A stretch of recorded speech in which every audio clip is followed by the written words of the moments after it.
السلام علیکم ورحمۃ اللہ وبرکاتہ۔ الحمد للہ نحمده ونستعینه ونستغفره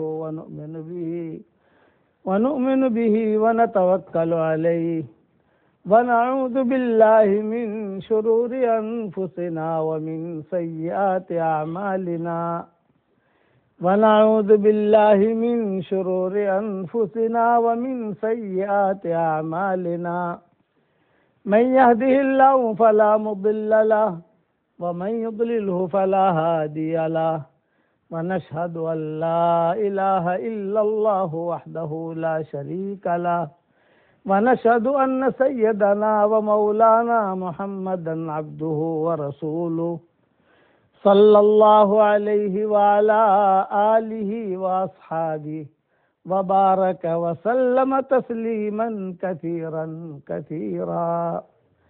أما بعد فأعوذ بالله من الشيطان الرجيم. بسم الله الرحمن الرحيم. يا أيها الذين آمنوا توبوا إلى الله توبة نصوحا عسى ربكم أن يكفر عنكم سيئاتكم ويدخلكم جنات تجري من تحتها الأنهار يوم لا يخزي الله النبي والذين آمنوا معه نورهم يسعى بين أيديهم وبأيمانهم يقولون ربنا أتمم لنا نورنا واغفر لنا إنك على كل شيء قدير. صدق اللہ العظیم. وقال رسول اللہ صلی اللہ علیہ وسلم من خاف ادلج ومن ادلج بلغ المنزل الا ان سلعۃ اللہ غالیہ الا ان سلعۃ اللہ الجنہ او کما قال علیہ الصلاۃ والسلام. الحدیث رواہ الترمذی وقال حدیث حسن صحیح. قابل احترام بھائیوں، دوستو، بزرگوں، ہم اگر اللہ سے سوال کریں کہ اللہ آپ کو سب سے زیادہ پسندیدہ کیا چیز ہے، ایک فرضی مثال دیتا ہوں میں کہ اللہ کو ہم پوچھیں یا حضور صلی اللہ علیہ وسلم کو ہم پوچھیں کہ آپ کو سب سے زیادہ کیا چیز پسند ہے، ہم کہ اللہ پاک آپ کو نماز سب سے زیادہ پسند ہے، تو اللہ کہیں گے نہیں. قرآن کا پڑھنا پسند ہے، اللہ کہیں گے نہیں. حج پسند ہے، جواب آئے گا نہیں. تو اللہ پاک آپ کو کیا پسند ہے؟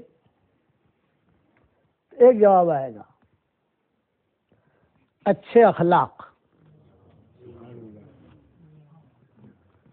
حسن اخلاق. امام احمد ابن حنبل رحمۃ اللہ علیہ نے مسند امام احمد ابن حنبل لکھی انہوں نے، تو ان کے شاگردوں نے کہا کہ حضرت آپ نے اس میں نماز، روزہ، زکوٰۃ، حج، اس سب کے فضائل، مسائل، سب چیزیں لکھی، آپ نے معاشرت پر کوئی چیز نہیں لکھی. تو امام صاحب نے کہا 80% میں نے اخلاق کی حدیث لکھی ہے، 80%. اسی لیے حضور اکرم صلی اللہ علیہ وسلم کا جو اللہ نے تعریف کی ہے، آپ کو قرآن میں کوئی آیت ایسی نہیں ملے گی کہ اللہ تعالیٰ قرآن میں کہہ رہے ہیں کہ پیارے نبی جی آپ کی نماز بہت اچھی ہے، یہ نہیں ملے گا. حالانکہ نماز تھی اچھی، کہ آپ کا جو ہے حج بہت اچھا ہے، یہ بھی آپ کو نہیں ملے گا. کہ آپ کی تہجد بہت اچھی ہے، لیکن جو فوکس کیا یا جو ہائی لائٹ کیا وہ کیا کیا؟ آپ کے اخلاق کو کیا. وَإِنَّكَ لَعَلَىٰ خُلُقٍ عَظِيمٍ. آپ بہت اونچے اخلاق پر ہیں، بہت اونچے اخلاق پر. آج ہمارے یہاں اخلاق پر تقریریں ہیں، لیکن ہم میں اخلاق نہیں. وہ اخلاق جو حضور صلی اللہ علیہ وسلم نے ہمیں سکھائے تھے، ہمیں بتائے تھے، اپنوں کے ساتھ، پرائیوں کے ساتھ، دشمنوں کے ساتھ، اچھوں کے ساتھ، بروں کے ساتھ مکہ مکرمہ میں ایک لڑکی تھی، اس کا نام تھا سارا، جو گانا بہت اچھا گاتی تھی. تو حجاز سے لوگ آتے تھے اس کا گانا سننے کے لیے مکہ مکرمہ میں. تو بہت اس کا جیسے بڑے بڑے ڈاکٹر ہوتے ہیں تو بکنگ ہوتی ہے نا، 6 مہینے کی کسی کی بکنگ ہوتی ہے، کسی کی 8 مہینے کی ہوتی ہے، کسی کو. تو وہ لڑکی ایسی تھی کہ اس کا بکنگ بہت دنوں تھے. حجاز سے، قرب و جوار سے، قبیلے بنی سلیم ہے، یہ ہے وہ ہے، سارے کے سارے قبائل آتے تھے اور اس سے معاملہ طے کرتے تھے. وہ ان کو گانا سناتی تھی.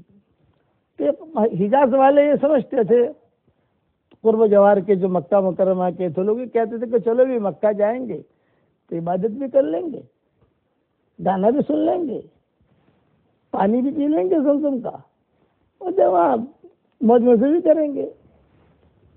جیسے ہم حج کرتے ہیں ویسے وہ لوگ بھی حج کرتے تھے. جیسے کہ مکہ ان کا بھی حج ہوتا تھا. کبھی آپ تو سنائیں گے ان کا حج کیا ہوتا تھا. وہ بھی حج کرتے تھے، جاتے تھے، آتے تھے، عمرے کے لیے آتے تھے. یہ لڑکی کو وہ لوگ حضور صلی اللہ علیہ وسلم کے خلاف اشعار لکھ کر دیتے تھے. تو گانے کی شکل میں گاتی تھی. تو لوگ جو ہے وہ مشرکین مکہ یہ سب واہ واہ کرتے تھے، واہ واہ واہ، پیسہ دیتے تھے. سب سے زیادہ پیسہ دینے والے کبھی کبھی حضرت عمر بھی ہوتے تھے زمانے جاہلیت میں. جگہ پورے مکہ میں مشہور تھا سارا. ایک روایت میں آتا ہے سارا نام تھا اور ایک روایت میں آتا ہے سلمہ نام تھا، لیکن سین سے نام ہے، چاہے سلمہ ہو چاہے سارا ہو. اب کتنے چھلے درجے کی لڑکی ہوگی وہ، یعنی کتنے آخری درجے کی. اچھا حضور صلی اللہ علیہ وسلم سنتے تھے، کان پر پڑتے تھے حضور کو. مشرکین مکہ تالیاں بجاتے تھے. تو حضور صلی اللہ علیہ وسلم کبھی کبھی کہتے تھے کہ یہ لڑکی کون ہے؟ بولے یہ سارا ہے، یہ گانا گاتی. حتیم ہے نا، حتیم جہاں آج کل ہمارا، وہی اس کا خیمہ لگتا تھا. حضور صلی اللہ علیہ وسلم کو بہت تکلیف ہوتی تھی کہ مشرکین مکہ جو ہے وہ تو چاہتے تھے کہ مذاق اڑایا جائے، تو مذاق اڑاتے تھے وہ.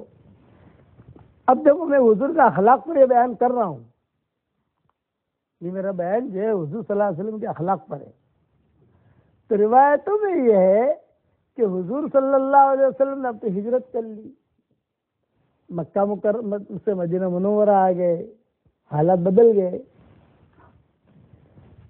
غزوہ بدر بھی ہو گیا، سب ہو گیا. فتح مکہ جو ہے قریب آ گیا. چلتے چلتے مکہ مکرمہ کا جو قصہ فتح مکہ وہ بھی قریب آ گیا. ایک مرتبہ یہ سارا آئی مدینہ منورہ، کیونکہ مدینہ والے ہی پہچانتے تھے اس کو، مکہ والے پہچانتے تھے. کہ جب مدینہ منورہ آئی تو یہودی بھی پہچانتے تھے، آواز اس کی بہت اچھی تھی. تو لوگوں میں چرچے شروع ہوئے مدینہ میں. ارے میں کچھ سنا؟ یہ کہنا وہ سارا آئی ہے. کون سی سارا؟ ارے مکہ والی. اچھا کہاں ٹھہری؟ یہ پتہ نہیں کہاں ٹھہری. یہ چلتے چلتے باتیں جو ماؤں تک پہنچی. تو ماؤں نے بھی آپس میں مذاکرے کرنے شروع کر دیے. ارے سنا، لیکن میں بھی سنتی تھی زمانے جاہلیت کے اندر، جب تک اسلام نہیں آیا تھا یا جو ہے مسلمان نہیں ہوئی تھی تب تک تو یہ قصے چلتے رہتے تھے، جب تک حضور صلی اللہ علیہ وسلم نے ہجرت نہیں کی. جب آپ نے ہجرت کر دی اور مکہ فتح ہوا تو بعد میں معاملہ بدل گیا سارا. اچھا حضور صلی اللہ علیہ وسلم کو کچھ پتہ نہیں کہ سارا آئی ہے. غالباً ایک ماں نے کہا حضور صلی اللہ علیہ وسلم کو کہ حضرت کو سنا آپ نے؟ کہ نہیں، وہ سارا آئی ہے مکہ والی. آپ نے کہا اچھا مدینہ میں آئی ہے؟ ہاں. آپ نے فرمایا وہ انا للہ و انا الیہ راجعون، یہ مدینہ میں آئی ہے، کہیں مدینہ کا نظام نہیں بگاڑے، اڈا پڈا قائم نہ کرے. یہاں ابھی تو یہود ہیں، یہود گئے بھی نہیں ہیں، مشرکین بھی ہیں سارے کے سارے. تو اتنا کہہ کر حضور صلی اللہ علیہ وسلم خاموش ہو گئے. لیکن آپ نے زیادہ تحقیق نہیں کی. آپ کی عادت یہ نہیں تھی، قرے دینے کی عادت نہیں تھی. جو ہمارے یہاں قریدنے کی عادت ہوتی ہے نا، آپ سمجھیے قریدنے کی عادت، الحمد سے نکلو تو گجراتی لوگوں بتا قریدنا.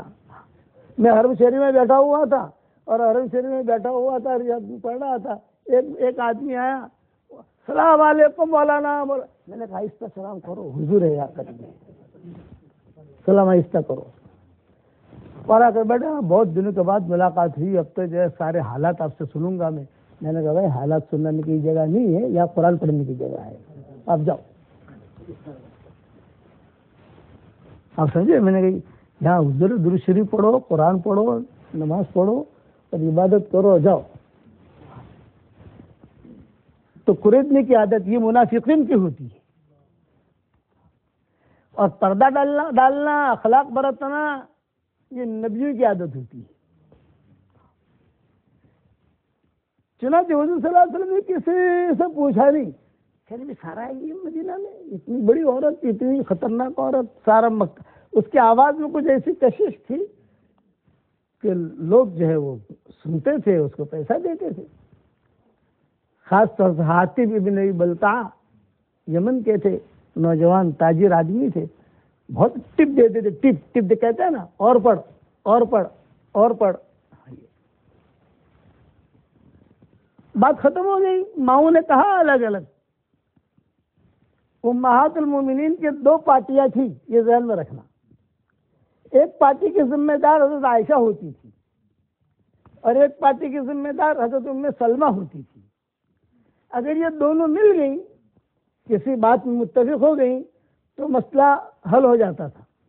لیکن ایک نے بھی اگر مخالفت کی، ایک نے بھی، حضرت عائشہ یا تو مخالف ہو گئی یا ام سلمہ مخالف ہو گئی، تو پھر گھر کے اندر تھوڑا مسئلہ بنتا تھا. آپ کہتے تھے کہ تم دونوں متفق ہو جاؤ، میں ٹینشن فری.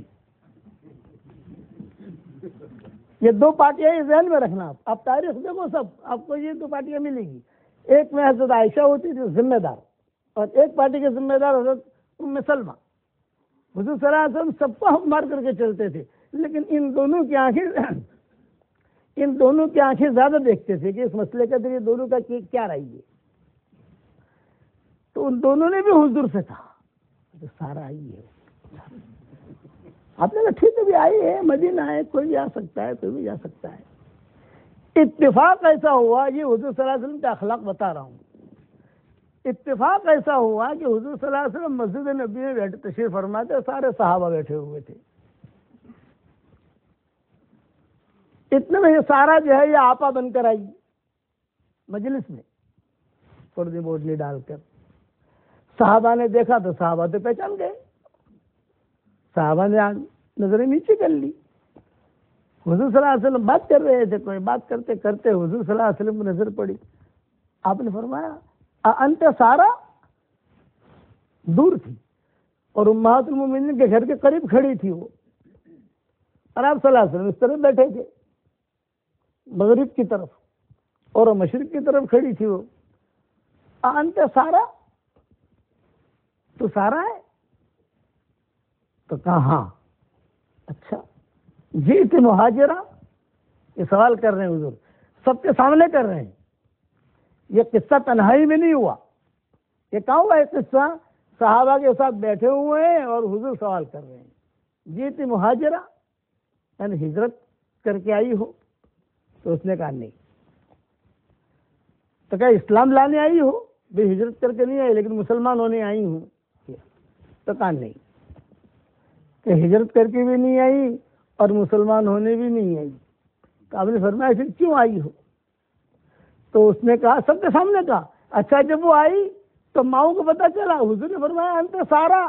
ذرا زور سے کہا تو آواز ماؤں تک نہیں پہنچی.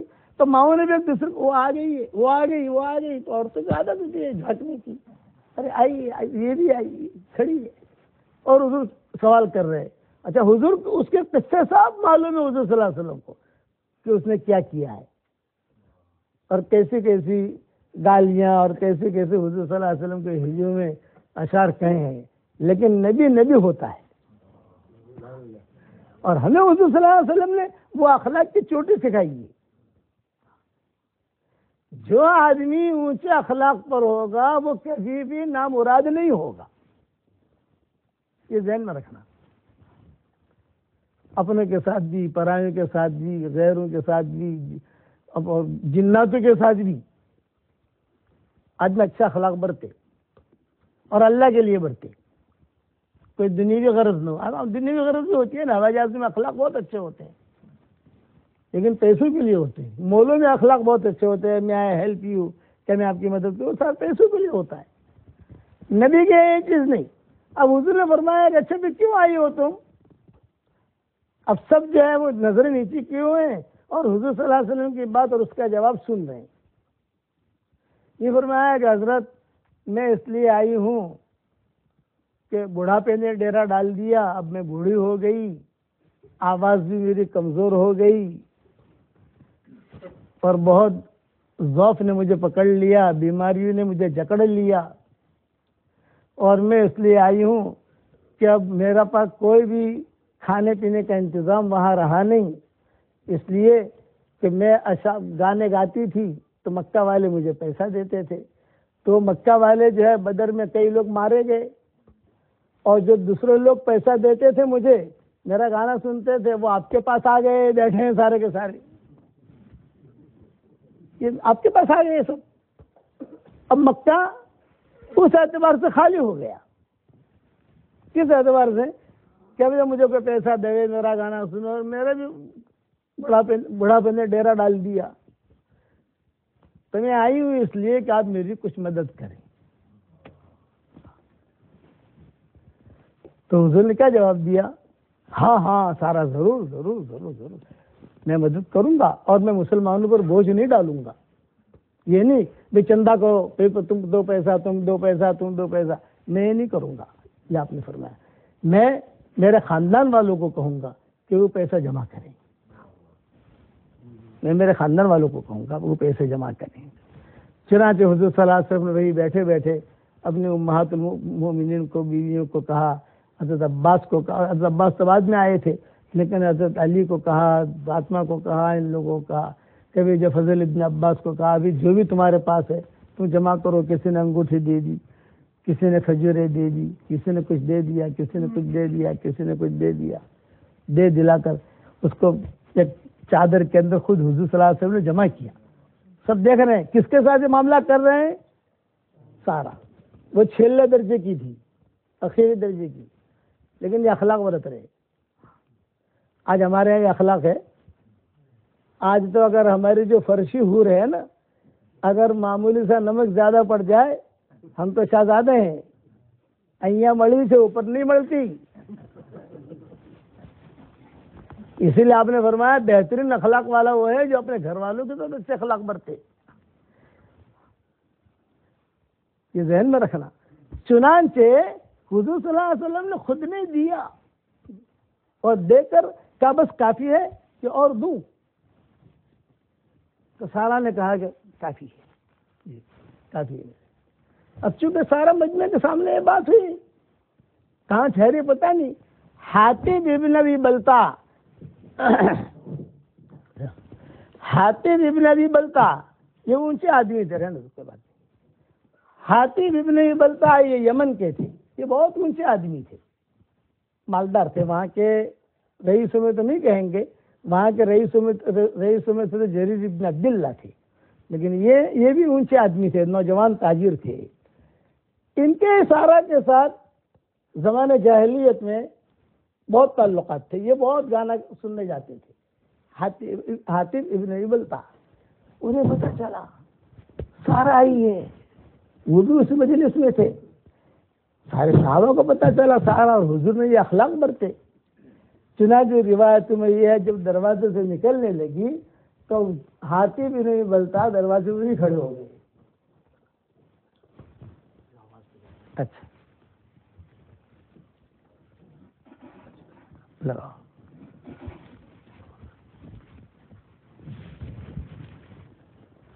میں جو مضمون کہنا چاہتا ہوں دھیان سے سننا، بیان لمبا نہیں کروں گا لیکن بات سمجھاؤں گا ٹو دا پوائنٹ، جس کی ہمارے یہاں کمی ہے. ہم بہت دور چلے گئے اسلامی معاشرے سے. نام ہے ہمارے مسلمان کا، لیکن ہم مومن نہیں ہیں. ہم مسلمان ہیں، مومن نہیں ہیں. مومن کا درجہ مسلمان سے اونچا ہوتا ہے. الذین یؤمنون بالغیب. تو روایت میں آتا حاتم بن بلتع کھڑے رہے وہاں. جب وہ نکلی تو حاتم بن بلتع نے کہا ارے سارا کہاں ٹھہری ہے تو؟ سارا نے دیکھا ہاں میں فلاں جگہ ٹھہری ہوں, میں رات کو آؤں گا تیرے پاس. چنانچہ حاتم ابن بلتع رات کو گئے وہاں. سارا بھی خوش ہو گئی, بہت پرانے تعلقات تھے, اب یہ تو مسلمان ہو گئے تھے حاتم ابن بلتع. اور تو سارا نے کہا بہت دنوں کے بعد حاتم ملاقات ہو رہی ہے, تو حاتم تھوڑا دور بیٹھے اور دور بیٹھ کر کہا دیکھ میں سارا میں مسلمان ہو گیا ہوں اور میرا تعلق حضور صلی اللہ علیہ وسلم سے ہو گیا ہے, میں جو ہے صرف ایک کام کے لیے تیرے پاس آیا ہوں, تو میری مدد کرنا. بتا مدد کرے گی تو؟ سارا نے کہا ضرور کروں گی, تیرے اتنے احسانات ہیں مجھ پر. بہت لفافے دیتے تھے حاتم بن بلتع, بہت لفافے دیتے تھے. لفافے سمجھ گئے نا, پیسے بہت دیتے تھے اس کو حاتم, یہ سارا کو. کیا کام بتاؤ؟ یہ کہا میرا ایک خط ہے, یہ خط تم مکہ کے جو بڑے بڑے چودھری ہیں ان کو دے دینا, تیرا کام اتنا ہے بس, اور کسی کو پتہ نہ چلے.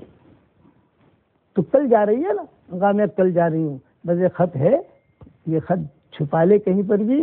جب مکہ مکرمہ تو پہنچے گی تو وہاں جو بڑے بڑے چودھری ہیں ان لوگوں کو یہ خط دے دینا. اس نے کہا ٹھیک ہے. اب یہ خط لے کر روانہ ہوئی. حضور صلی اللہ علیہ وسلم کے اخلاق بتا رہا ہوں میں. یہاں قرآن کی آیتیں نازل ہو گئی کہ حضرت وہ جو ہے راز لے کر جا رہی ہے. فتح مکہ مکرمہ جو فتح ہوا ہے تو اس کا مشورہ چپکے سے ہوتا تھا, شاید سب لوگوں کے سامنے نہیں ہوتا تھا. آپ نے اعلان نہیں کیا تھا مکہ فتح کرنا ہے. آپ چپکے سے جو خاص خاص صحابہ تھے ان سے مشورہ کرتے تھے کہ ہمیں مکہ مکرمہ فتح کرنا ہے اور مکہ مکرمہ جانا ہے, لیکن چپکے سے نکلنا ہے, چپکے سے پہنچنا ہے, کسی کو پتہ نہ چلے. جب یہاں مدینہ سے ہم نکلیں گے تو مکہ کے رخ پر نہیں نکلیں گے, ہم نکلیں گے خیبر کے رخ پر. تو لوگ دیکھیں گے بھی خیبر کی طرف جا رہے ہیں, خیبر کا رخ الگ ہے, مکہ کا رخ الگ ہے. یہود اگر دیکھیں گے بھی تو دیکھیں گے یہ تو خیبر کی طرف جا رہے ہیں, یہ تو ان کا ذہن مکہ کی طرف نہیں جائے گا. بہت چھپا پرائیویٹ مشورہ تھا. اس مشورے کے اندر یہ حاتم بن بلتع بیٹھتے تھے, چونکہ بدری تھے, بدر میں شریک ہوئے تھے. حضور ان کو ہی بٹھاتے تھے بیٹھو مشورے میں. ان کو سارا مشورے کا پتہ تھا. انہوں نے وہ مشورہ لکھ دیا مکہ والوں کو. اور کیا لکھا؟ مسلمان آ رہے ہیں, چوکن نہ ہو جانا. سمجھ گئے نا, یہ راز, یہ جو راز کا مشورہ تھا وہاں لکھ دیا. اور لے کر جانے والی کون؟ یہ سارا. آیت نازل ہو گئی یا ایھا الذین آمنوا لا تتخذوا عدوی وعدوکم اولیاء. سورہ ممتحنہ کی آیتیں نازل ہوئی شروع کی تو حضور نے فرمایا ارے بھائی کون کون تیار ہے بتاؤ, وہ ہمارا راز لے کر جا رہی ہے. جبریل علیہ السلام نے کہا تمہارا سارا راز مکہ جا رہا ہے. کون لے جا رہا ہے؟ تو سارا وہ کل والی لڑکی جو آئی تھی وہ لے جا رہی ہے. او ہو حضور نے اعلان کیا کون کون تیار ہے اس کو پکڑنے کے لیے. حضرت علی نے کہا میں ہوں, مقداد ابن اسود نے کہا میں ہوں, فلاں فلاں. ایک جماعت حضور نے مختصر بنائی اور مختصر بنا کر یوں کہا جاؤ اسے پکڑو, اسے مارنا مت. آپ کیا کہہ رہے ہیں؟ مارنا. حالانکہ اب مجرمہ ہے وہ, لیکن اسے پتہ نہیں کیا لکھا ہے. وہ تو خالی اپنے حاتم بن بلتع کی دوستی کی وجہ سے پرانی وہ خط اس نے نہیں لیا کہ مکہ والوں کو دے دوں گی. مکہ والے سب پہچانتے تھے اس کو, اور حاتم بن بلتع کو بھی سب جانتے تھے کہ حاتم بن بلتع کون ہے, یہ بھی جانتے تھے وہ لوگ. گئے یہ لوگ وہاں ایک درخت کے نیچے, پکڑ لیا اس کو. خط ہے تیرے پاس, خط دے دے. اس نے کہا میرے پاس تو خط نہیں ہے. اس نے کہا نہیں, ہمیں آسمانوں سے خبر آئی ہے کہ خط ہے تیرے پاس, میرے پاس نہیں ہے. تو تھوڑی سختی کی. حضور نے منع کیا تھا کہ مارنا مت, بس خالی ہمارا مطلب ہے کہ خط آ جائے, یعنی ہمارا راز نہ پہنچے وہاں, ہمارا مطلب اتنا ہے. تاکہ دن حضور صلی اللہ علیہ وسلم نے کہا تھا کہ تم جو ہے مارنا مت, کہ سختی برتنا مت. ہمارا خط ہمارے پاس آ جائے مطلب ہمارا راز محفوظ ہو گیا، اور کچھ نہیں۔ چنانچہ کتابوں میں لکھا ہے کہ یہ گئے، وہ ہانا ہانا کہتی رہی، اور یہ جو ہے تھوڑا سا اپنے اعتبار سے آنکھیں بھی دکھاتے رہے۔ وہ سمجھ گئی میں اکیلی عورت ہوں اور یہ تو سارے کے سارے نوجوان لوگ ہیں، اس لیے مجھے خط دینا ہی پڑے گا۔ تو اس نے کہا اچھا میرے پاس خط ہے، لیکن میں نے خفیہ جگہ پر چھپا رکھا ہے، تم ذرا اس طرف منہ کر کے کھڑے ہو جاؤ تو پھر میں خط نکال کر تمہیں دے دیتی ہوں۔ ٹھیک ہے بھائی، کھڑے ہو گئے، اور اس نے اپنی چوٹی میں سے یا جہاں سے بھی اس نے نکالا ہو وہ نکال کر جو ہے ان کو دے دیا، سونپ دیا حضرت علی کو یا جو صحابی تھے ان کو۔ جب لے لیا تو 4-5 صحابہ تھے، انہوں نے کہا بھی یہ خط دیا ہے، ذرا کھول کے پڑھ کے بھی دیکھو وہی ہے کوئی دوسرا خط ہے۔ سمجھ میں آ گئی ان بات؟ جو مطلب وہی ہے تو کھولا، ہاں وہی تھا، حاتم بن بلتع کے دستخط بھی تھے، سب کچھ تھا، اور حضور صلی اللہ علیہ وسلم کا ہمارا راز بھی تھا۔ اس کو جانے دیا اس کو کہ جا۔ بلکہ بعض مورخین لکھتے ہیں کہ آپ نے اخلاق والی بات کہی تھی تو ان کے ساتھ مدینہ کی جو کھجوریں تھی انہوں نے یہ بھی دے دی، کھجوریں کھاتی رہنا، تو مکہ جاتے جاتے تجھے ضرورت پڑے گی، یہ کھجوریں بھی لیتی جا۔ وہ روانہ ہو گئی۔ یہاں ایک خط لے کر آئے مدینہ منورہ حضور صلی اللہ علیہ وسلم کے پاس۔ حضور صلی اللہ علیہ وسلم محراب میں بیٹھے ہوئے نماز پڑھا کر، آپ نے فرمایا بھی کیا ہوا خط کا؟ حاضر لائے خط نکالا، تو حضور صلی اللہ علیہ وسلم نے کہا پڑھ کے سناؤ۔ تو صحابی نے پڑھ کے سنایا۔ آپ جو ہے اپنا ہاتھ سر پہ رکھتے رہے، انا للہ و انا الیہ راجعون، سب لکھا ہوا اس کے اندر۔ کس نے لکھا ہے یہ خط؟ ان کے نیچے حاتم ابن بلتع کے دستخط ہیں۔ اچھا بلاؤ بکر کو، عمر کو، ان کو بلایا، پھر خط پڑھو۔ صدیق اکبر کو بھی تعجب ہوا کہ ہمارا اتنا اہم راز مکہ جا رہا تھا۔ حضرت عمر نے دیکھا تو حضرت عمر نے کہا کہ مرنی یا رسول اللہ ان اقتل حاتم، آپ مجھے حکم کر دیں میں حاتم کو قتل کر دیتا ہوں۔ آپ نے فرمایا نہیں، یہ اخلاق برت رہے گی۔ آپ نے فرمایا حاتم کو بلاؤ۔ اب حاتم نے بلتا آ گئے، آپ نے وہ خط ہاتھ میں لیا اور ہاتھ میں لکھ کر یہ کہا کہ یہ خط آپ نے لکھا ہے؟ حاتم نے کہا میں نے لکھا ہے۔ آپ نے سب کے سامنے پوچھا کہ تم نے ہمارا یہ راز کیسے بھیج دیا وہاں؟ یہ تو ہمارا راز تھا۔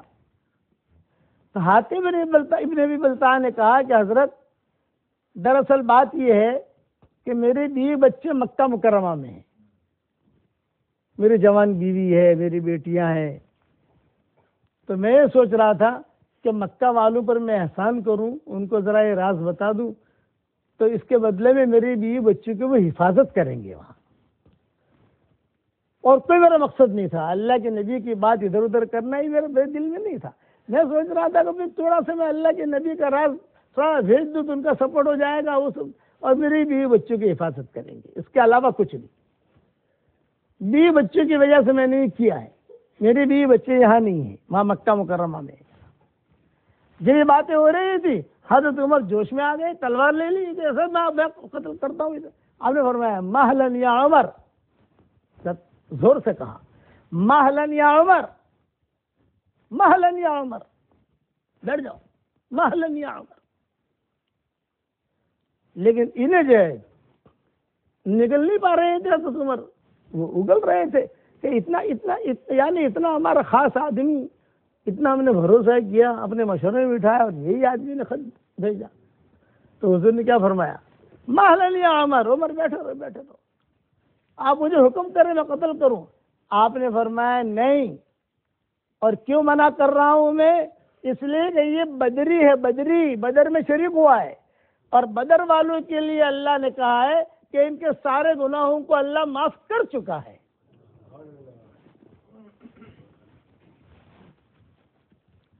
یہ اخلاق دیکھ کر جو لوگ مسلمان ہوئے آپ صلی اللہ علیہ وسلم کے. آخری درجے کی ایک لڑکی تھی مدینہ میں. دیکھو 3 لڑکیوں کے قصے حدیثوں میں آتے ہیں. ایک سارا، ایک عناق. سارا جو ہے گانے کے اڈے چلاتی تھی مکہ میں، اور عناق جو ہے وہ زناکاری کے اڈے چلاتی تھی مکہ میں. اور ایک لڑکی مدینہ منورہ میں تھی، یہ بھی زناکاری کے اڈے چلاتی تھی، آخری درجے کی تھی وہ. صحابہ کہتے تھے کہ جب بھی وہ نکلتی تھی تو لوگ کہتے تھے کہ وہ نکلی ہے، خوشبو لگا کے نکلتی تھی، تو راستے میں چلتے چلتے لوگوں کو چھیڑتی تھی. اب آخری درجے کی ہوئی نا، یہ عورت آخری درجے کی ہوئی. تو ایک مرتبہ حضور صلی اللہ علیہ وسلم کھانا کھا رہے تھے، اتفاق سے وہ نکلی، اتفاق تھا. اور کھڑے رہ کر گھر سے نکل کر ذرا دائیں بائیں یوں دیکھتے تھے، یار کہاں جانا ہے مجھے. جب نکلتے تھے تو صحابہ جو ہے یہ بھی تھوڑا احتیاط کرتے تھے، یار اس سے احتیاط کرو یہ جو ہے. لیکن اس نے دیکھا کہ حضور کھانا کھا رہے ہیں. اتفاق ایسا تھا کہ نہ بلال قریب تھے، نہ عبداللہ بن مسعود قریب تھے، کوئی قریب تھا نہیں. حضور صلی اللہ علیہ وسلم اکیلے بیٹھے بیٹھے کھانا کھا رہے ہیں. یہ حضور کی طرف ہی چلی. کسی صحابی کو ہمت نہیں ہوئی کہ اسے جا کر پکڑیں، منع کریں کہ ابھی تو کہاں جا رہی ہے بھائی. چھیلے درجے کی، ہم کہتے ہیں ہمارے گجراتی کو چھیلا درجہ نہیں، آخری درجے کی. یہ مدینہ منورہ کا قصہ ہے. وہ سارا کا مکہ مکرمہ کا قصہ ہے. اور عناق کا قصہ بھی کبھی سنائیں گے انشاءاللہ. یہ 3 لڑکیوں کے قصے حدیثوں میں آتے ہیں. لیکن حضور سامنے آ گئی، حضور صلی اللہ علیہ وسلم تو کھانا کھا رہے ہیں اور سامنے آ کر کھڑی ہو گئی اور کیا کہنے لگے، یا محمد اتاکلوا کما یاکل العبد، تم ایسا کھاتے ہو جیسے کوئی غلام کھاتا ہے. آپ نے فرمایا انا عبد من عباد اللہ آکل کما یاکل العبد، میں اللہ کے بندے میں سے بندہ ہوں، جیسے غلام کھاتا ہے بندہ کھاتا ہے ویسا کھاتا ہوں. تو اس نے دوسرا سوال کیا، اکیلے کھاتے ہیں مجھے نہیں کھلاتے.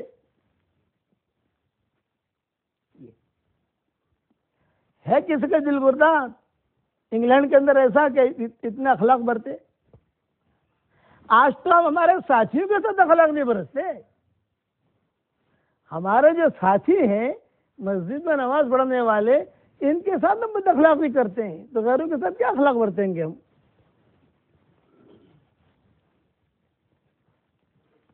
آپ اکیلے کھا رہے ہیں مجھے نہیں کھلا رہے. آپ نے فرمایا کھا لے کھا لے. تو اس نے کیا کہا کہ نہیں، مجھے جو ہے اطعمنی ما فی فیک، فیک کہتے ہیں منہ کو، اطعمنی ما فی فیک، آپ کے منہ والا لقمہ کھلاؤ. تو حضور نے منہ میں سے جو لقمہ نکالا اس کو دیا اور اس نے کھایا. کھاتے ہی وہ نور داخل ہوا اور اس نے کھڑے کھڑے کہا اشہد ان لا الہ الا اللہ واشہد انک رسول اللہ. سارا مدینہ کہتا تھا خراب سے خراب ہے، اب سارا مدینہ کہتا ہے اچھے سے اچھی لڑکی ہے. پہلا سارا مدینہ کیا کہتا تھا کہ خراب سے خراب، اور اب سارا مدینہ کیا کہتا ہے اچھے سے اچھا. اب جو ہے مانگا ڈالتے ہیں لوگ، مانگا اس سے شادی رشتہ. پہلے کوئی دیکھتا بھی نہیں تھا، ارے وہ چھیلا درجہ نہیں چھین ہے، وہ خراب چھین ہے، عام چھین ہے، عام چھین. لوگوں کو باتیں بنانا تو بہت اچھی آتی ہے، تقریر کرنا بھی اچھا آتا ہے لوگوں کو. اور اب جو ہے لوگ مدینے والے مانگا ڈالنے لگے، حضرت میرا نکاح کرا دیجیے، حضرت میرا نکاح کر دیجیے. اللہ والی بن گئی. ادفع باللتی ہی احسن فاذا الذی بینک وبینہ عداوۃ کانہ ولی حمیم. تو مورخین لکھتے ہیں کہ وہ بعد میں صالحہ بنی. صالحہ جو سیئہ تھی طالحہ تھی، صالحہ بنی، دیندار اور اچھے گھرانے میں نکاح ہوا. اور اسی کی نسل میں 7 بڑے بڑے فقہا مدینہ کے پیدا ہوئے ہیں. نسل جو چلی نا 7 بڑے بڑے فقہا. تو کہتے تھے کہ وہ حضور کے لقمے کا نور جو تھا وہ اس کے پیٹ میں گیا، اس نے فقہا پیدا کی. اس لیے جملہ یاد رکھنا کہ حضور صلی اللہ علیہ وسلم کو اخلاق حضور کو بھی بہت پسند تھے اور اللہ تعالیٰ کو بھی بہت پسند ہے. کبھی بھی حضور صلی اللہ علیہ وسلم حضرت صفیہ یہ کہا کرتے تھی. حضرت صفیہ کون تھی؟ حویہ ابن اخطب کی بیٹی تھی. حویہ ابن اخطب کون تھا؟ یہودیوں کا ٹاپ 1 آدمی، مالدار. اس سے بڑا مالدار کوئی نہیں. آج یہودیوں کے پاس جتنا مال ہے حویہ ابن اخطب کا ہے جو وہاں سے چلا ہے. حویہ ابن اخطب کی حضرت صفیہ ان کی بیٹی تھی. تو حضرت صفیہ خود کہتی تھی میرا باپ اتنی مخالفت کرتا تھا حضور صلی اللہ علیہ وسلم کی، اتنی مخالفت کرتا تھا میرا باپ، لیکن میرا نکاح ہوا حضور صلی اللہ علیہ وسلم کے ساتھ. حضرت صفیہ کا ام المومنین بنی. تو حضرت صفیہ اپنی سہیلیوں کو کہتی تھی میرا باپ اتنا خراب تھا لیکن میں حضور کی زوجیت میں رہی، زندگی میں کبھی بھی حضور نے میرے باپ کی برائی نہیں کی، کبھی بھی نہیں. حالانکہ ہے کون؟ حویہ ابن اخطب کی بیٹی. بہت بڑا رئیس آدمی تھا، بہت بڑا رئیس آدمی یہودیوں کا. اور سب سے زیادہ حضور صلی اللہ علیہ وسلم کو تکلیف پہنچانے والا اس وقت میں وہ آدمی تھا، اور ان کی بیٹی تھی حضرت صفیہ. حضرت صفیہ جو ہے یہ اپنے حضور صلی اللہ علیہ وسلم کے اخلاق کے قصے بیان کرتے تھے کہ میں ان کے نکاح میں رہی، کبھی تو باپ کے بارے میں کہے نا تیرے باپ نے یہ کیا، تیرے باپ نے یہ کیا، تیرے باپ نے یہ کیا. کبھی نہیں، کبھی بھی حضور کو زبان پر برائی کا جملہ نہیں آیا. جب حجۃ الوداع ہوا، حضور صلی اللہ علیہ وسلم حج کے لیے تشریف لے جا رہے تھے حجۃ الوداع. اس پر میرا مستقل بیان ہے حجۃ الوداع کے اوپر. یہ مختصر قصہ سنا دوں تو وہ قصہ جو صفیہ کے ساتھ ہی ہوا. حضرت صفیہ یہ سارے قصے سناتی تھی، سارے امہات المومنین ساتھ تھی. اتفاق ایسا ہوا کہ آپ صلی اللہ علیہ وسلم نے جو حجۃ الوداع کیا تو اس میں ایک رات مقام ابا میں ٹھہرنے کا بھی فیصلہ کیا. مقام ابا یعنی ان کی والدہ کی قبر جہاں ہے، کبھی ایک رات وہاں ٹھہریں گے. جاتے جاتے پڑاؤ ڈالتے ڈالتے ڈالتے مکہ مکرمہ پہنچے ہیں. ایک دم سے نہیں پہنچے، 4 گھنٹے میں پہنچ گئے. ان کا پڑاؤ ڈالتے ڈالتے ڈالتے تو یہ طے ہوا کہ مقام ابا میں ٹھہرنا ہے ایک رات. آج رات جیسے مقام ابا میں ٹھہرنا ہے، اور دن میں ایک قصہ ہو گیا قافلے میں کہ حضرت صفیہ کی اٹھنی بیمار ہو گئی، چلے ہی نہیں، نظر لگ گئی. کیا ہوا؟ تو حضرت صفیہ جو ہے رونے لگی. اب ام المومنین نے رونے لگے بھی کیا ہوا کیا ہوا. قافلہ ٹھہر گیا. حضور صلی اللہ علیہ وسلم خود تشریف لائے. صفیہ کیا ہوا؟ جو کہا حضرت یہ تو آپ کا آخری حج ہے اور میری اٹھنی بیمار ہو گئی، نظر لگ گئی، اب میرا حج تو کھٹائی میں پڑ گیا. تو آپ نے فرمایا تو ٹینشن کیوں لیتی ہے؟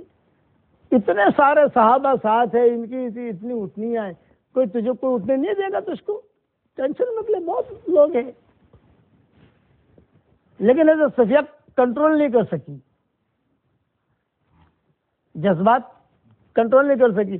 حضور سمجھاتے تھے وہ روتی تھی، حضور سمجھاتے تھے وہ روتی تھی. حدیث شریف میں کہ حضور صلی اللہ علیہ وسلم نے اپنے ہاتھ سے ان کے آنسو پہنچے. خاموش رہو خاموش رہو، لیکن آواز حضرت عائشہ نے آ کر سمجھایا، فلاں نے آ کر سمجھایا، لیکن جو جتنا سمجھائے اتنا وہ زیادہ روتی تھی. تیرے میں تو محروم ہو گئی. تو آپ نے اعلان کیا چلو ایک کام کرو، ابھی سفر ملتوی، یعنی اٹھنے پر سامان اتار دو اور یہیں پر جو ہے لگا لو، اپنے خیمے لگا لو، کل جائیں گے. آج رات ٹھہرنا ہے ماں کی قبر کے پاس نہیں. یہ یاد رکھنا، مقام ابا کا مطلب مقام ابا بہت لمبا چوڑا میدان ہے. تو والدہ کی قبر کی جو ٹھہرنے کا، لیکن اس میدان میں آپ نے ٹھہرنے کا ارادہ کیا تھا تاکہ میں وہاں رہ کر مجھے اللہ بھی یاد آئے گا، ماں بھی یاد آئے گی. ماں کس کو یاد نہیں آتی؟ تو یہ کتابوں میں لکھا ہے. حضرت حضور صلی اللہ علیہ وسلم نے اعلان کر دیا بھئی آج رات کو ہمیں ٹھہرنا تھا مقام ابا میں، لیکن یہ کہ سفر جو ہے ملتوی، کل سفر شروع کریں گے. آج یہی پڑاؤ ڈال دو. تو پڑاؤ ڈالنے کی ترتیب یہ ہوتی تھی کہ خیمے لگا لیتے تھے اور جس ماں کی باری ہوتی تھی وہ ماں حضور صلی اللہ علیہ وسلم کی خدمت میں مغرب کے بعد چلی جاتی تھی، اور وہ رات بھر حضور کی خدمت کرتی رہتی تھی، جو بھی خدمت ہو، ضرورت ہو، پانی پلانا ہے، دوائیں پلانی ہے، جو بھی ہے وہ. خیر حضور کو کتنا بوجھ پڑا ہوگا آج ماں کی مقام ابا میں ٹھہرنا تھا، لیکن حضور صلی اللہ علیہ وسلم خاموش تھے، کوئی بات نہیں. اب سورج غروب ہونے کا وقت آیا. اتفاق یہ تھا کہ آج کی رات جو باری تھی حضرت صفیہ کی تھی. ارے بات سمجھ میں آوے کہ نہیں گجراتی بھائیوں؟ آج کی رات باری کس کی تھی؟ حضرت صفیہ کی.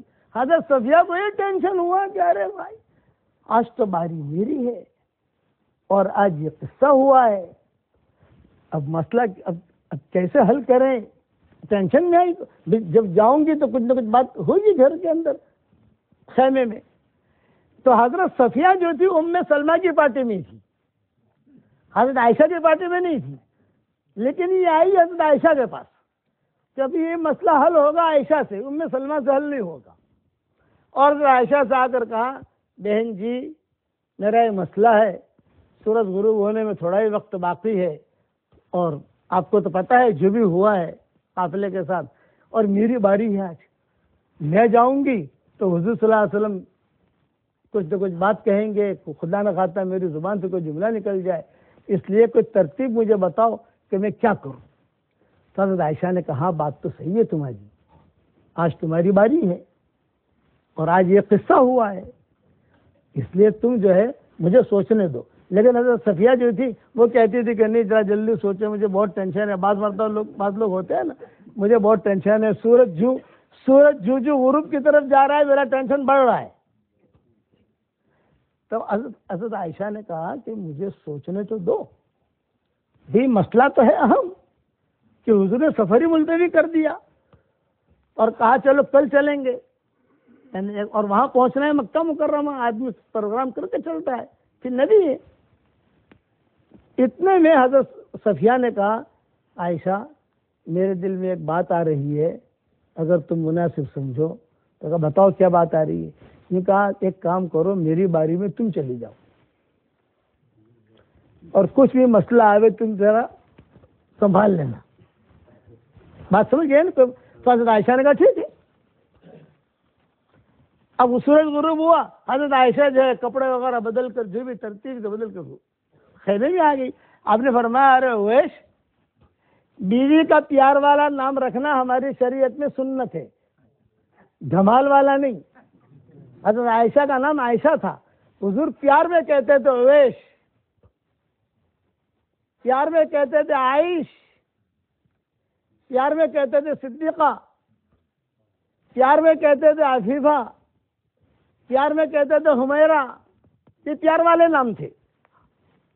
تو میں عربوں کے بیانوں میں کہتا ہوں مکہ مکرمہ مدینہ منورہ میں کہ بیوی کا پیار والا نام رکھنا یہ ہماری شریعت میں سنت ہے، لیکن دھمال والا نہیں. لیلا نام مت رکھنا، ان کے یہاں لیلا ہی نام زیادہ ہوتا ہے، پیار میں لیلا ہی کہتے ہیں سب کو. تو حضور صلی اللہ علیہ وسلم نے فرمایا اویش آج تو آپ کی باری نہیں ہے، تم کیسے آ گئی؟ تو حضرت عائشہ نے جواب دیا ذالک فضل اللہ یؤتیہ من یشاء، یہ تو اللہ کا فضل، اللہ جس کو چاہے دے. آپ نے فرمایا بہت اچھا. اب رات گزاری حضرت عائشہ نے، اور وہاں حضرت صفیہ کو کیا ٹینشن کہ پتہ نہیں رات کو دونوں نے کیا باتیں کی ہوں گی آج کے قصے میں. آپ سمجھ گئے نا؟ وہ جو قصہ ہوا ہے پتہ نہیں حضرت عائشہ نے کیا کہا ہوگا، حضور نے کیا کہا ہوگا، کیا ہوگا. اور جب صبح ہوئی اور جب وہ الرحیل الرحیل الرحیل الرحیل کا مطلب یہ کہ چلو بھی کچھ کرو جلدی سامان تیار کرو، نکلنا ہے، یہ اعلان ہونے لگا. تو حضرت صفیہ جو ایک دور سے کھڑی حضرت عائشہ کو اشارہ کر رہی تھی کیا ہوا. تو حضرت عائشہ نے کہا اشارہ کر کے کہا. لیکن حضرت صفیہ کو یہ فکر، کیا فکر کہ حضور صلی اللہ علیہ وسلم نے کیا کہا ہوگا. پھر جو ہے جب حضرت عائشہ آئی تو حضرت صفیہ نے پوچھا بہن جی بتاؤ رات میں کچھ حضور نے ناراضگی کا اظہار تو نہیں کیا؟ تو حضرت عائشہ نے کہا کہ صفیہ یہ اللہ کے نبی ہیں، پوری رات میں ایک مرتبہ بھی اس قصے کا تذکرہ حضور نے نہیں کیا ہے. اتنا بڑا قصہ ہوا ہے نہیں کیا ہے. خاموش. حضور تو بھول گئے. آپ سمجھ لو حضور بھول گئے. تو ٹینشن لے مت اس قسم کا. اور تو اپنی نارمل جو لائف نارمل زندگی جو تمہاری گزر رہی ہے اس طرح کبھی گزارنی شروع کرو. مثال دیتا ہوں. یہ اگلی بات جو ہے تو مثال بھائی تمہاری گاڑی جو ہے وہ پٹری پر چڑھ گئی ہے, گریس لگاتے جاؤ چلتے جاؤ. ہمارے نظام الدین میں محسن صاحب تھے ہمارے مرکز میں, جب سارا قافلہ ایک ساتھ تھا وہ یہ کہا کرتے تھے لوگوں کو تمہاری گاڑی جو ہے پٹری پہ چڑھ گئی ہے, اب گریس لگاتے جاؤ چلتے جاؤ قافلوں کے ساتھ ادھر ادھر. تو حضرت عائشہ نے کہا ایک جملہ بھی حضور نے نہیں کہا ہے, نہ تیرا نام لیا نہ ہوئے ابن اختب کا نام لیا, کسی کا بھی نام نہیں لیا. وہی تہجد. یہ تو حج کا سفر ہے. اس سفر میں تو حج کا ہے نا. دعا مانگتے رہے اور چلتے رہے. اخلاق, اللہ تعالیٰ سے اخلاق مانگو گے انشاءاللہ بھائی. اخلاق پر میرا مستقل بہت بیانات ہیں, بہت قصے ہیں. مولانا یوسف صاحب رحمۃ اللہ علیہ نے اخلاق پر مستقل مضامین لکھے ہیں تو صحابہ نے مستقل مضامین. اور میں نے میری کتابوں میں جو بکھرے موتی ہے ہماری آپ لوگوں کو یہاں ہوگی کہیں نہ کہیں سب مل جاتی ہے, تو 12 جلدیں ہو گئی اس کی. تو اس میں نے بھی الگ جگہوں پر کئی چیزیں میں نے لکھی اخلاق کی. اس لیے اپنی زندگی میں اخلاق لائیے. اپنی بیوی کے ساتھ اخلاق, اپنے بچوں کے ساتھ اخلاق, پارٹنر کے ساتھ اخلاق, پڑوسیوں کے ساتھ اخلاق. اور جو بد اخلاق ہوگا وہ اللہ کی نگاہ سے گر جاتا ہے, اور جو اخلاق والا ہوگا اللہ اسے اپنے ہاتھ میں لے لیتا ہے. ہمارے ہم حج کرتے ہیں, وہاں مکہ مکرمہ مدینہ حج جب کرتے ہیں تو وہاں کا ایک نوجوان ہے, اس کا نام ہے علی اللہیانی. یہ بادشاہ کا ڈرائیور ہے. یہ ہمیں حج کراتا ہے. اب تو 1-2 سال سے ہم حج میں نہیں جا رہے ہیں یہ حالات کی وجہ سے, لیکن وہ ہمیں حج کراتا ہے. تو اس نے وہ ہم لوگ حج میں تھے, یہ میں اخلاق پہ بتا رہا ہوں تم کو. حج میں تھے تو مینا میں ہم ٹھہرے ہوئے تھے, سارے عرب ساتھ تھے, عربنیں ساتھ تھی. تو جو ہے خیمے میں دیکھا, میں خیمے میں تھا تو دیکھا کہ 2 عرب لڑ رہے ہیں, ابراہیم لہیانی اور علی لہیانی. یہ دونوں رشتہ دار ہیں, ابراہیم لہیانی علی لہیانی. یہ دونوں کے دونوں لڑ رہے ہیں باہر. میں باہر نکلا, میں نے کہا حج میں کیا لڑائی, فسوق بھی نہیں, جدال بھی نہیں, رفث بھی نہیں, یہ لڑائی کیا کر رہے ہو تم لوگ. ذمہ دار میں ہی تھا. تو ابراہیم لہیانی نے کہا کہ شیخ یہ میری زمین پر قبضہ کر کے بیٹھا ہے. علی لہیانی نے کہا شیخ یہ میری زمین پر قبضہ کر کے بیٹھا ہے. عورتیں بھی نکل گئی عربنی, جو قریش کی عورتیں وہ بھی نکل گئی خیموں میں سے, اور میں کھڑا ہوں. اور دونوں ایک دوسرے کو کیا کہنے لگے, علی یاد رکھنا کل یہ رنگی جمار کرنا ہے نا, سب سے پہلے میں تیرے سفر پر کنکر ماروں گا, بعد میں وہاں جاؤں گا. اور وہ ابراہیم کہتا ہے کہ تو یاد رکھنا میں سب سے پہلے, تو شیطان ہے بڑا, میں تجھ کو کنکر ماروں گا. یہ لڑائی ان کی. تو ہمارا عرب کا جو ذمہ دار ہے وہ عبداللہ لہیانی, یعنی وہ پورا قبیلے کا ذمہ دار عبداللہ لہیانی. میں نے عبداللہ لہیانی کو کہا, میں نے کہا یہ کیا مسئلہ چل رہا ہے ان لوگوں کا. ارے کہا یہ قبائلی لوگ ہیں ان کا. میں نے کہا نہیں ایسا نہیں, قبائلی لوگ ہیں, کیا ہوا حج کے اندر تو یہ مسئلہ, یعنی حج تو کیسا ہونا چاہیے. میں نے کہا بیٹھو, ایک طرف عورتیں بیٹھی ایک طرف مرد بیٹھے. میں نے صرف ایک حدیث بیان کی, ایک حدیث, زیادہ حدیثیں نہیں. جو آدمی کو عقل مند کے لیے اشارہ کافی ہے, جو عقل مند ہوگا وہ معمولی چیز لے کر اپنی زندگی بدل دے گا. میں نے کتاب لکھی ہے, اس کا نام ہے عقل مند کے لیے اشارہ کافی ہے. تو ہمارا مولانا شاہد صاحب سہارنپوری رحمۃ اللہ علیہ, اللہ ان کے قبر کو روشن کرے, یہ مسجد نبی میں مجھے ملے. تو میں نے کہا مولانا یہ میری کتاب پر ذات تقریر لکھ دو اور یہ کتاب دیکھ لو, عقل مند کے لیے اشارہ کافی ہے. تو انہوں نے پوری کتاب دیکھی. دوسرے دن آئے, یہ کہا کتاب میں نے پڑھ لی الحمدللہ, بہت اچھی کتاب ہے, لیکن جب چھاپو تو ایک جملہ اور بڑھا دینا. میں نے کہا کیا بڑھاؤں. بولے یہ لکھ دینا عقل مند کے لیے اشارہ کافی ہے, بے وقوفوں کے لیے دفتر بھی نہ کافی ہے. یہ انہوں نے مجھے کہا کہ بے وقوفوں کے لیے دفتر بھی نہ کافی ہے. کہ میرے شاہد نے مجھے کہا, حالانکہ میں نے لکھا نہیں, میں نے تو عقل مند کے لیے اشارہ کافی اتنا ہی لکھا، لیکن یہ بات انہوں نے حرم میں کہی مجھے کہ جسے سننا ہی نہیں ہے، سمجھنا ہی نہیں ہے، جتنی تقریر کرو آپ. اب یہ عرب تھے، ان کو میں نے ایک حدیث سنائی، انا زائم ببیت فی ربد الجنہ لمن ترک المراء ولو کان محقا وببیت فی وسط الجنہ لمن ترک الکذب ولو کان مازحا وببیت فی اعلی الجنہ لمن حسن خلقا او کما قال علیہ الصلاۃ والسلام. میں اس آدمی کے لیے جنت میں گھر دلانے کا ذمہ دار ہوں جو اپنا حق ہوتے ہوئے اپنا حق معاف کر دے، اور جنت کے بیچ میں گھر دلانے کا ذمہ دار ہوں جو مذاق کا جھوٹ بھی چھوڑ دے، اور جنت کے اونچے درجے میں گھر دلانے کا ذمہ دار ہوں جس کے اخلاق اچھے ہوں. یہ میں نے حدیث پڑھی تو میں نے ان دونوں سے کہا، ابراہیم تو کہتا ہے تیرا حق ہے، علی تو کہتا ہے کہ میرا حق ہے، دونوں کو دونوں اپنا حق چھوڑ دو تو آپ کو یہ فضیلت ملے گی. دونوں نے کاغذ ڈال دیے. ابراہیم کہنے لگا مجھے نہیں چاہیے زمین، علی کہنے لگا مجھے نہیں چاہیے زمین، تیری. وہ کہہ رہا ہے تیری، وہ کہہ رہا ہے میری نہیں ہے، میری نہیں ہے. یہاں تک کہ بات طے ہوئی کہ چلو بھی شیخ جو فیصلہ کریں میرے بارے میں، کہ شیخ جو فیصلہ کریں، بیٹھو بھی فیصلہ کرو گے. یعنی لمبا چوڑا فیصلہ نہیں. میں نے کہا بھائی زمین کس کے؟ عبداللہ لہیانی سے میں نے پوچھا بھی کیا کریں، تو انہوں نے کہا کہ شیخ یہ زمین آپ کو ہدیہ مجھے. ارے میں کیا کروں گا یہ زمین بھائی، میں یہ زمین کیا کروں گا، میرا کیا واسطہ ہے زمین سے، میں تو تم دونوں کو جوڑنا چاہتا ہوں. تو چنانچہ دونوں کو سمجھایا گیا اور دونوں تیار ہو گئے، جیسا فیصلہ ہوگا. انہوں نے کہا ہمارا حق ہم نے معاف کر دیا، ہم کو جنت میں گھر چاہیے. حضور نے فرمایا نا اپنا حق ہوتے ہوئے حق کو معاف کرے. حق ہے میرا، میں معاف کرتا ہوں. یہ اخلاق برتو گے انشاءاللہ بھائی. اب بقیہ تفصیل انشاءاللہ بیانات تو جو ہوتے رہتے ہیں، انشاءاللہ باتیں پہنچیں گی آپ تک.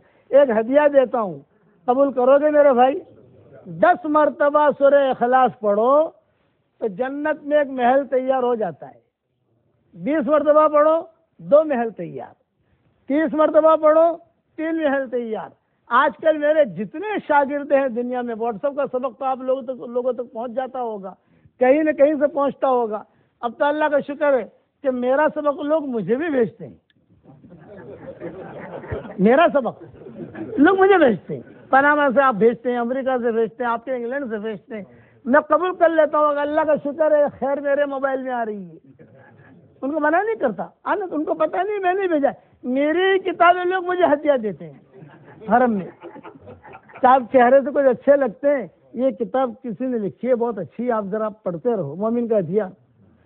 تو میں جو کاغذ قلم ہے آپ کے پاس جو ہے، میں اس کا نام لکھ کر دے دیتا ہوں آپ کو ہدیہ میری طرف سے. میں ہی مصنف ہوں تو بیچارہ خوش ہو جاتا ہے، ارے مصنف کی طرف سے ہدیہ ملا. تو یہ میں آپ کو ہدیہ دے رہا ہوں. 313 مرتبہ سورہ اخلاص پڑھنے کی عادت ڈالو، 313 مرتبہ درود شریف پڑھنے کی عادت ڈالو، 313 مرتبہ استغفار پڑھنے کی عادت ڈالو، 313 مرتبہ سورہ فاتحہ پڑھنے کی عادت ڈالو. روزانہ نہیں پڑھ سکتے میں سمجھتا ہوں، 3 دن میں پورا کرو. ایک دن میں سورہ اخلاص پڑھ لو، ایک دن میں سورہ فاتحہ پڑھ لو، ایک دن میں سورہ استغفار پڑھ لو، ایک دن میں درود شریف پڑھ لو. اس کے بعد اللہ تعالیٰ سے جو دعا مانگو گے یہ دعا قبول ہوگی. چاہے ہفتے میں پورا کرو آپ، تھوڑا تھوڑا کر کے. یہ وظیفہ میرا جاندار، شاندار، مالدار، دیندار، ایماندار ہے. اور جس کو بتایا مجھے یاد نہیں ہے کہ اس نے کیا ہو اور اس کی دعا قبول نہ ہوئی ہو. ہمارے یہاں بمبئی میں ایک لڑکی تھی، شادی نہیں ہوتی تھی، تو میں نے اس کو کہا کہ بیٹا تو یہ پڑھنا شروع کر. اس نے پڑھنا شروع کیا، سال کے بعد میں آیا تو ماشاءاللہ بچہ اس کے ہاتھ میں، اور میں نے اس کو تسبیح دی تھی. یہ میری تسبیح ہے، اس کا نام بھی جاندار، شاندار، مالدار، دیندار، ایماندار. میں نے کہا بیٹی، نام اس کا حلیمہ تھا، میں نے کہا یہ میری تسبیح بھی پکڑ، اور یہ میں ہدیہ جو دے رہا ہوں میں تجھ کو 313 مرتبہ سورہ اخلاص، 313 مرتبہ درود شریف، 313 مرتبہ استغفار، 313 مرتبہ سورہ فاتحہ. ٹاپ 1. ایک دن میں آدمی نہیں پڑھ سکتا، ہم سمجھتے ہیں. 3 دن پورا کرو.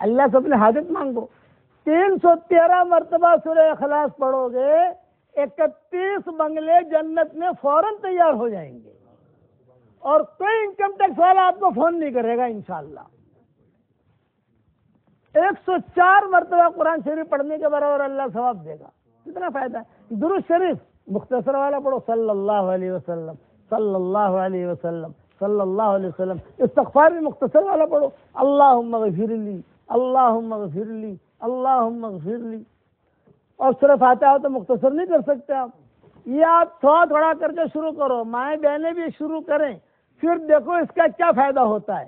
اور یہ میری تصویر ہے، جاندار، شاندار، مالدار، دیندار سب کو تو دے نہیں سکتا، یہ ہمارے حاجی صاحب کو دے رہا ہوں، تو میری طرف سے آپ کو ہدیہ، اللہ تعالیٰ قبول فرمائے۔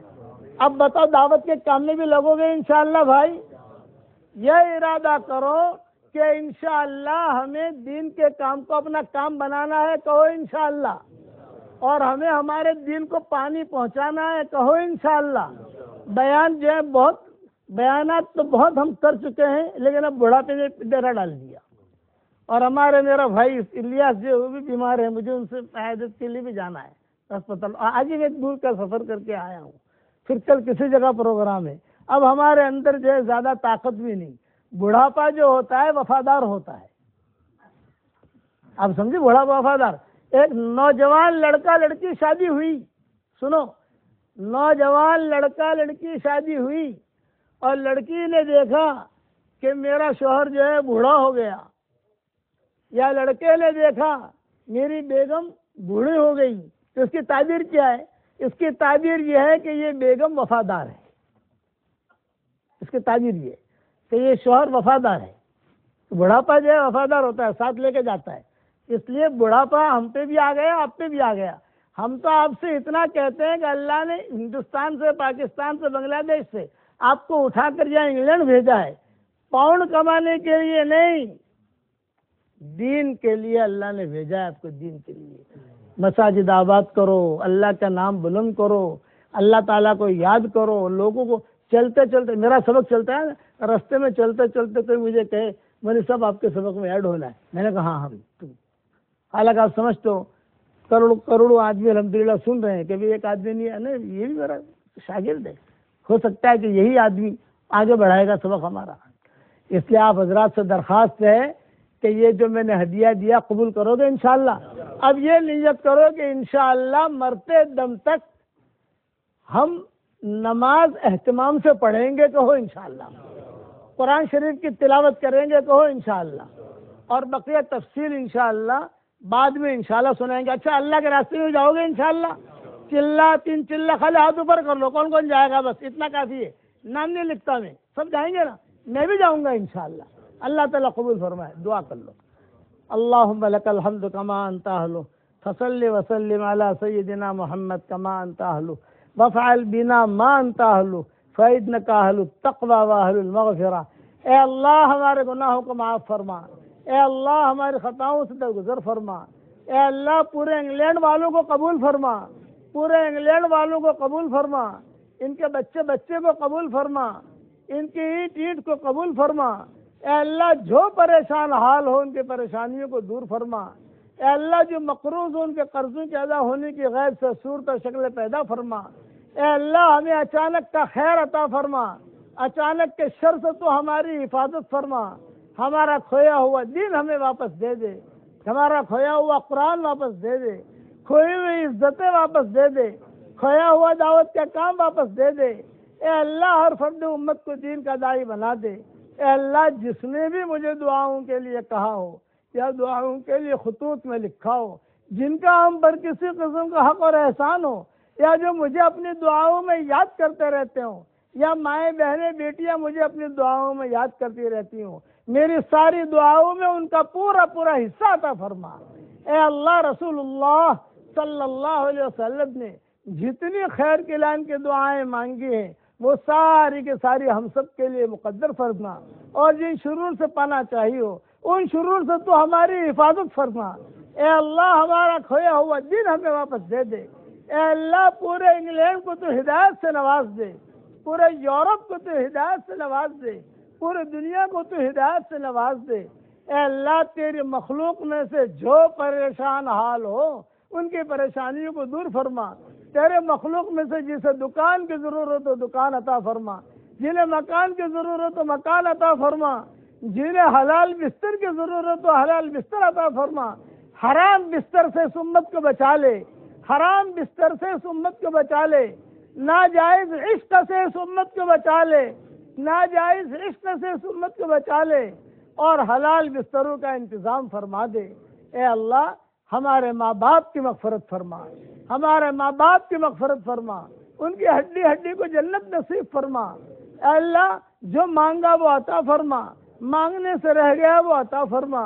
اے اللہ ہواؤں کے ساتھ جو خیریں آیا کرتی ہیں وہ خیریں ہم سب کے لیے مقدر فرما، اور ہواؤں کے ساتھ جو برائیاں آیا کرتی ہیں ان برائیوں سے تو ہماری حفاظت فرما۔